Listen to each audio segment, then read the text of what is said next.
Morning everyone, this is class 10th mathematics. As you all know, tomorrow is your mathematics SCA sample paper and the syllabus is second and third chapter.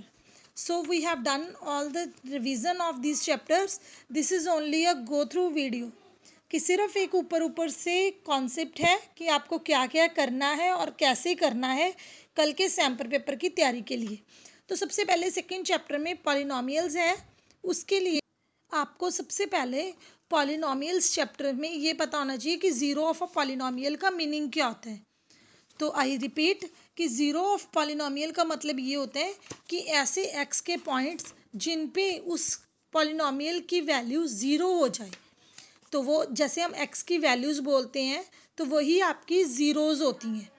उसके बाद जैसे ये देखिए, अब इसमें graph है, graph में आपको ये बतानी है कितने नंबर ऑफ़ ज़ीरोज़ हैं। इसमें नंबर ऑफ़ ज़ीरोज़ 1 है। तो कैसे पता लगता है कि ग्राफ कितने पॉइंट्स पे एक्स एक्सिस को कट कर रहे हैं। जैसे ये है 1 2 3 4, 4 पॉइंट्स पे ये ग्राफ एक्स एक्सिस को इंटरसेक्ट कर रहा है। इट मीन्स इसकी नंबर ऑफ़ ज़ीरोज़ 4 होंगी। उसके बाद कि अगर मान लीजिए हमारे पास जो ज़ीरोज़ हैं वो हमने फाइंड आउट कर ली, हमें उसकी दो ज़ीरोज़ का सम और प्रोडक्ट फाइंड करने हैं। तो हम क्या करते हैं, सारी ज़ीरोज़ निकालने की बजाय हम सीधा फॉर्मूला लगाते हैं। सम ऑफ ज़ीरोज़ का फॉर्मूला है -b/a और प्रोडक्ट ऑफ ज़ीरोज़ का फॉर्मूला है c/a। आप यही फॉर्मूला लगा के ही सम ऑफ ज़ीरोज़ और प्रोडक्ट ऑफ ज़ीरोज़ निकालोगे।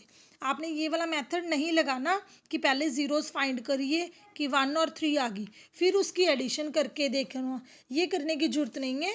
आप सीधा फॉर्मूले याद रखो कि sum of zeros -b/a and product of zeros is c/a।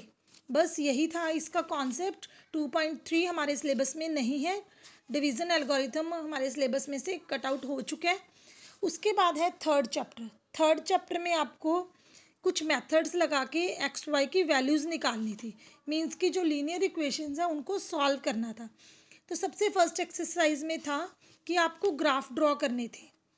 Graph draw करने के बाद जो लाइंस बनी हैं उनके अकॉर्डिंगली बताना था कि सिस्टम कैसा है, कंसिस्टेंट है या इनकंसिस्टेंट है, सोल्यूशन कैसा है, नो सोल्यूशन है, यूनिक सोल्यूशन है या इनफाइनाइट मैनी सोल्यूशन है।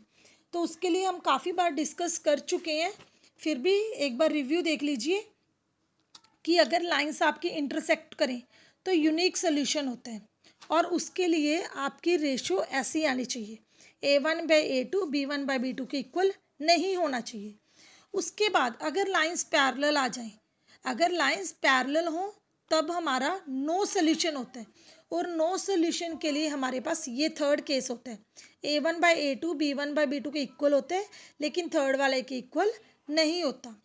उसके बाद अगर लाइंस कॉन्साइड कर जाएं तो हमारे पास इनफाइनाइट सोल्यूशन आते हैं और उसके लिए तीनों रेशो का इक्वल होना ज़रूरी है।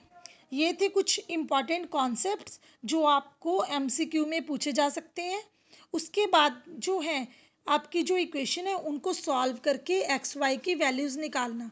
इसके लिए आप कोई भी मेथड यूज़ कर सकते हो जो आपको अच्छा लगता है, चाहे आप सब्स्टिट्यूशन मेथड यूज़ करना, चाहे आप एलिमिनेशन मेथड यूज़ करना, उसमें वो मेंशन नहीं होगा, आपको सिर्फ एक्स वाई की वैल्यूज़ पे टिक लगाना होगा। आई होप कि आप सब एससीए के एग्ज़ाम्स बहुत अच्छे से देंगे।